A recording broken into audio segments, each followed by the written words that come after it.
Bonjour et bienvenue sur cette chaîne. Ici, nous parlons finance, tech, investissement et crypto-monnaie. Dans cette vidéo, je vais partager avec toi les crypto-monnaies dans lesquelles j'ai investi pour 2022, les projets sur lesquels j'ai investi et sur lesquels il serait intéressant de se pencher pour cette nouvelle année qui commence. Si tu es intéressé par ce type de contenu, si tu cherches comment générer des revenus passifs chaque mois grâce aux crypto-monnaies, tu es sur la bonne chaîne. Donc, abonne-toi, active la cloche de notification pour ne pas manquer mes prochaines vidéos.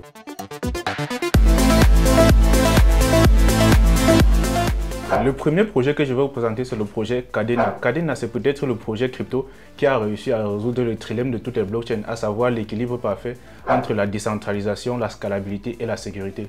Donc, si vous avez déjà eu à vous intéresser au fonctionnement de la blockchain, vous savez par exemple qu'une blockchain comme la blockchain du Bitcoin, c'est une blockchain extrêmement décentralisée, très sécurisée, mais qui a un problème de scalabilité, c'est-à-dire le nombre de transactions que le réseau Bitcoin peut gérer par seconde. Donc, Ethereum, par exemple, est venu apporter une solution au problème de scalabilité du réseau Bitcoin en instituant le système de Proof of Stake, c'est-à-dire la preuve de détention. Donc, Ethereum est devenu une blockchain assez scalable, c'est-à-dire le nombre de transactions qu'on peut effectuer par seconde sur le réseau Ethereum est beaucoup plus élevé. Mais dans sa quête de la scalabilité, Ethereum a sacrifié des points essentiels, à savoir la décentralisation et la sécurité. Donc, Kadena, c'est un projet crypto maintenant qui vient se situer, qui vient trouver le juste milieu entre ces différents points-là, à savoir la scalabilité, la décentralisation et la sécurité, parce que le projet Kadena garde le principe de la technologie Proof of Work de Bitcoin qui reste jusqu'à présent la meilleure technologie en termes de décentralisation et de sécurité pour une blockchain.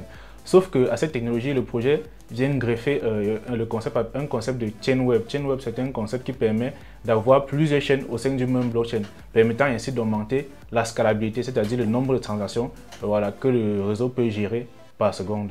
Le deuxième projet que je vais vous présenter, c'est le projet Epic Prime. Epic Prime, c'est un projet qui réunit à la fois NFT, gaming et métavers, qui, il faut se le dire, sont les trois secteurs les plus porteurs dans le domaine des crypto-monnaies actuellement. Donc, le projet Epic a noué de nombreux partenariats avec de grandes structures dans le domaine du gaming, ce qui lui procure une base d'utilisateurs assez grande. C'est un projet relativement jeune, donc il faut également investir dessus avec beaucoup de précautions. C'est un projet dans lequel j'ai alloué à peu près 1% de mon portefeuille total. Le troisième projet que je vais vous présenter, c'est le projet ExitMe. ExitMe, c'est une plateforme de play to earn, c'est-à-dire une plateforme qui vous permet de gagner de l'argent en jouant aux jeux vidéo. Donc, ExitMe, c'est une plateforme surtout à destination des gamers, c'est-à-dire des personnes qui ont des compétences particulières en ce qui concerne les jeux vidéo. Donc, plutôt que de jouer aux jeux vidéo pour vous amuser, sur cette plateforme-là, vous avez la possibilité de participer à des compétitions, de jouer des jeux vidéo et de gagner de l'argent. Donc, c'est une plateforme qui réunit à peu près 100 millions de viewers par mois, c'est-à-dire 100 millions de personnes qui viennent regarder des compétitions de jeux vidéo sur la plateforme. Donc, c'est une plateforme qui réunit déjà une assez bonne base d'utilisateurs. Donc, c'est une plateforme avec énormément de potentiel et un projet intéressant sur lequel il faudrait se pencher. Donc, c'est un projet relativement jeune. Le quatrième projet que je vais vous présenter, c'est le projet FTT. FTT, c'est le token natif de la plateforme FTX. FTX est l'un des plus gros exchanges de crypto-monnaies au monde. Donc, pourquoi j'ai investi dans cette crypto-monnaie-là? En fait, les crypto-monnaies de plateforme, c'est-à-dire les crypto-monnaies qui sont utilisées pour payer des frais de transaction sur une plateforme, sont généralement de très bons investissements car elles sont corrélées à l'évolution de l'entreprise. Étant donné que le marché des crypto-monnaies dans sa globalité est un marché en plein essor, donc forcément, toutes les entreprises qui exercent dans ce domaine-là sont des entreprises qui sont amenées à croître. Donc, quand l'entreprise va croître, la crypto-monnaie qui est reliée à cette entreprise-là va également croître de la même façon. Donc, c'est pour ça que investir dans une crypto-monnaie comme ça, là, c'est investir dans le marché des cryptos dans sa globalité. Donc, si vous pensez que le marché des crypto-monnaies est un marché qui est amené à évoluer, donc forcément une crypto-monnaie comme FTT est une crypto-monnaie qui va prendre de la valeur avec le temps. Donc, c'est pour ça que j'alloue à peu près 2% de mon portfolio sur cette crypto-monnaie-là. On parle de plus en plus du Web 3.0, de l'Internet décentralisé comme étant la prochaine itération et la prochaine évolution majeure d'Internet. Donc, maintenant, pour que cet Internet décentralisé puisse voir le jour, il faut des moyens de stockage décentralisés, c'est-à-dire une façon pour des hébergeurs ou des concepteurs de sites web de stocker le contenu de leur site web de façon décentralisée sans passer par des plateformes centrales telles que Amazon Web Service ou alors Google Cloud.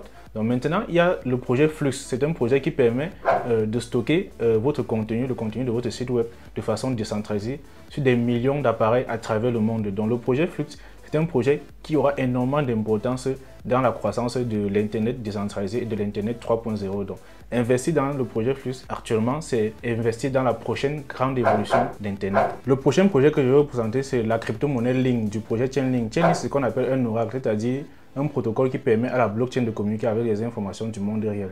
Donc Chainlink, en l'occurrence, c'est un projet qui est utilisé dans la plupart des projets crypto, étant donné qu'ils ont besoin d'un oracle pour pouvoir communiquer avec les informations du monde réel, pour pouvoir déclencher des protocoles de finance décentralisés. Donc en l'occurrence, plus le domaine de la finance décentralisée va évoluer, plus un projet comme Chainlink va prendre de l'ampleur. Donc parier sur le projet Chainlink également, c'est parier sur l'évolution globale de la finance décentralisée dans les années à venir. Bon, ensuite, maintenant, nous avons le projet Polkadot. Donc je ne vais plus vous présenter le projet Polkadot, je vous en ai déjà parlé sur une précédente vidéo, mais si on doit faire un bref résumé, Polkadot c'est une blockchain d'infrastructure, c'est-à-dire c'est une blockchain qui permet de relier les différentes blockchains entre elles. Donc Polkadot c'est par exemple une blockchain qui va permettre à la blockchain d'Ethereum, à la blockchain de Binance, à la blockchain du Bitcoin, bref à différentes blockchains de pouvoir communiquer entre elles. Donc c'est un projet extrêmement important dans la construction de l'univers crypto dans sa globalité. Donc c'est un projet sur lequel j'ai une assez bonne partie de mon portefeuille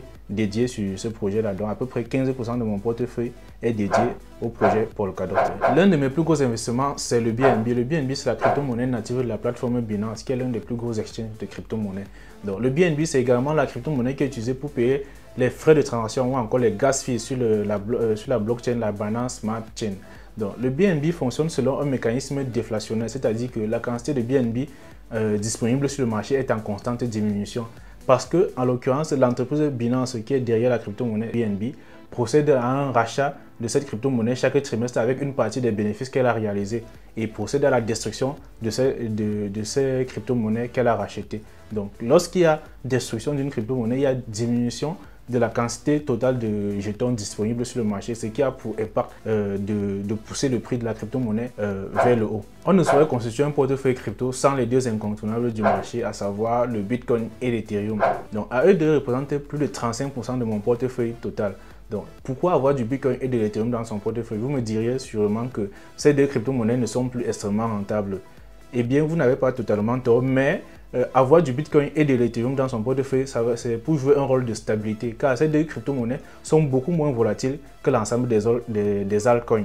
Donc, avoir du Bitcoin et de l'Ethereum dans votre portefeuille, ça vous garantit une certaine stabilité générale dans votre portefeuille. Donc, là où, en période de baisse, les autres crypto-monnaies vont chuter de 25-30%, le Bitcoin et l'Ethereum vont rester beaucoup plus stables. Elles vont chuter peut-être de 10 ou de 5%, mais elles vont chuter beaucoup moins que les autres. Donc, avoir du Bitcoin et de l'Ethereum, ça va vous permettre de stabiliser votre portefeuille crypto.